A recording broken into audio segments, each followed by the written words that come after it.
क्या आप सोच सकते हैं एक ऐसे राउट की जिसकी यात्रा बस एक धागे से शुरू हुई थी?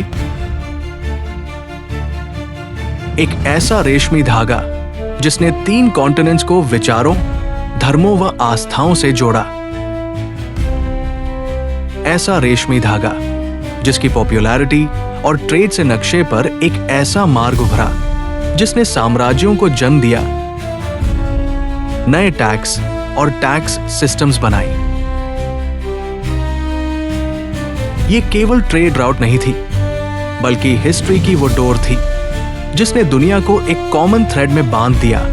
यही था सिल्क रूट, महीन चमकदार रेशम का धागा। पहले ये एक छोटे से व्यापार तक सीमित था, पर धीरे धीरे इसकी सुंदरता और दुर्लभता से इसकी मांग बढ़ती गई और इसके साथ ही रास्ते राजमार्ग बने।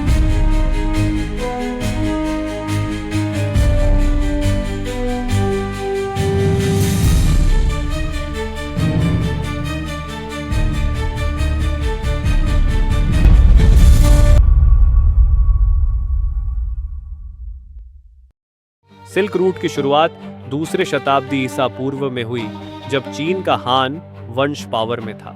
उस समय चीन में बना हुआ सिल्क लग्जरी और स्टेटस का सिंबल माना जाता था। इसकी क्वालिटी, चमक और ब्यूटी ने पूरे एशिया और यूरोप के रूलर्स व हायर क्लास को अट्रैक्ट किया। रोमन एम्पायर में रेशम की डिमांड इतनी अधिक बढ़ गई कि इसे सोने के बराबर इंपॉर्टेंट समझा जाने लगा। इस बढ़ती डिमांड ने चीन को दूर दराज की सिविलाइजेशन से जुड़ने के लिए प्रेरित किया। इसी बिजनेस ने धीरे धीरे एक ऐसे नेटवर्क को जन्म दिया जिसे बाद में सिल्क रूट कहा गया। यह रूट चीन की राजधानी चांगान, आज का शियान से निकलता था। वहां से यह मिड एशिया के तकलीमकान डेजर्ट और पामीर पार करता हुआ समरकंद, बुखारा और फ़ारस तक पहुंचता था, और एट लास्ट यह रूट भूमध्य सागर और रोम तक व्यापारियों को पहुंचाता था। हालांकि इसका नाम सिल्क रूट पड़ा क्योंकि सिल्क सबसे इंपॉर्टेंट वस्तु थी, परंतु इस रूट पर सिर्फ रेशम ही नहीं बल्कि मसाले, कीमती पत्थर, मेटल्स, घोड़े और कलाकृतियां भी ले जाई जाती थी। इसके साथ ही यह मार्ग धर्म, कला, विज्ञान और दर्शन को भी दूर दूर तक पहुंचाने वाला बना। मानव इतिहास में कुछ मार्ग केवल व्यापार की राह नहीं रहे, बल्कि वे संस्कृतियों के संगम, विचारों के आदान प्रदान और सभ्यताओं की उन्नति के सेतु बने। ऐसा ही अद्भुत उदाहरण है रेशम मार्ग, सिल्क रोड, एक ऐसा ऐतिहासिक नेटवर्क जिसने हजारों मील दूर बसी सभ्यताओं को आपस में जोड़ा और विश्व इतिहास की धारा को नई दिशा दी। रेशम मार्ग का उद्भव चीन के हान वंश 2वीं शताब्दी ईसा पूर्व के समय हुआ। उस दौर में चीनी रेशम अत्यंत विलासिता का प्रतीक था और रोमन साम्राज्य तक उसकी मांग बढ़ चुकी थी। यही रेशम धीरे धीरे एक ऐसे मार्ग का कारण बना जिसने चीन को मध्य एशिया, भारत, फारस, अरब और अंततः यूरोप तक से जोड़ दिया। रेशम के साथ साथ इस मार्ग से मसाले, रत्न, धातुएं, घोड़े, हाथी दांत और अनमोल कलाकृतियां भी गुजरती थीं। परंतु ये मार्ग केवल वस्तुओं का ही नहीं बल्कि धर्म, कला, साहित्य, विज्ञान और दर्शन का भी वाहक था। रेशम मार्ग कोई एक मार्ग नहीं था, बल्कि स्थलीय और समुद्री मार्गों का विशाल जाल था। स्थलीय मार्ग चीन के चांगान, आज का शियान से निकलकर मध्य एशिया के मरुस्थलों और पर्वतों को पार करता हुआ समरकंद, बुखारा, फ़ारस और सीरिया के होते हुए भूमध्य सागर तक पहुंचता था। समुद्री मार्ग, जिसे समुद्री रेशम मार्ग कहा गया, चीन के तटवर्ती बंदरगाहों को दक्षिण पूर्व एशिया, भारत, अरब और अफ्रीका से जोड़ता था।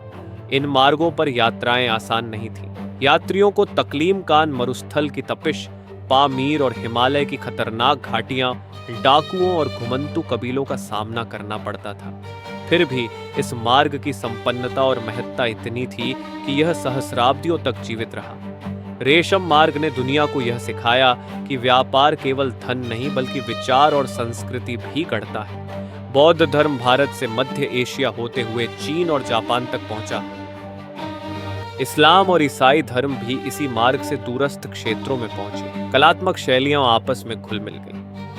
चीनी मिट्टी ने फारसी कुम्हारी को प्रेरित किया, वहीं ग्रीक रोमन कला का प्रभाव गांधार की बुद्ध प्रतिमाओं में झलकने लगा। सिर्फ धर्म और कला ही नहीं, बल्कि कागज बनाने की तकनीक, गणित, खगोल शास्त्र और चिकित्सा का ज्ञान भी इसी मार्ग से एक सभ्यता से दूसरी में पहुंचा। रेशम मार्ग ने लगभग 1000 वर्षों तक विश्व व्यापार और संस्कृति को दिशा दी, परंतु 15वीं शताब्दी के बाद इसकी महत्ता घटने लगी। यूरोपीय नाविकों द्वारा खोजे गए समुद्री व्यापार मार्ग अधिक सुरक्षित और तेज साबित हुए। मंगोल साम्राज्य का पतन, जिसने कभी मार्ग को स्थिरता दी थी, ने असुरक्षा बढ़ा दी। 14वीं शताब्दी की ब्लैक डेथ महामारी ने इस मार्ग पर चलने वाले व्यापार और आवागमन को गहरा आघात पहुंचाया। धीरे धीरे यह गौरवशाली मार्ग इतिहास के पन्नों में दर्ज होकर रह गया। रेशम मार्ग की सबसे बड़ी विरासत यह है कि इसने साबित किया, जहां संस्कृतियां मिलती हैं वहीं मानव प्रगति जन्म लेती है। इसने सभ्यताओं को जोड़ा, विचारों को फैलाया और आधुनिक वैश्वीकरण की नींव रखी। आज जब चीन बेल्ट एंड रोड इनिशिएटिव जैसी योजनाओं के माध्यम से नए सिरे से एशिया, यूरोप और अफ्रीका को जोड़ने की कोशिश कर रहा है, तब रेशम मार्ग की ऐतिहासिक गूंज पुनः सुनाई देती है। रेशम मार्ग केवल व्यापार की राह नहीं था, यह सभ्यताओं के संवाद का पुल, विचारों का कारवां और मानव इतिहास की साझा धरोहर था। इसकी स्मृति हमें यह सिखाती है कि जब जब इंसान ने सीमाओं से आगे बढ़कर हाथ मिलाए हैं, तब तब इतिहास ने नई ऊंचाइयां छुई हैं।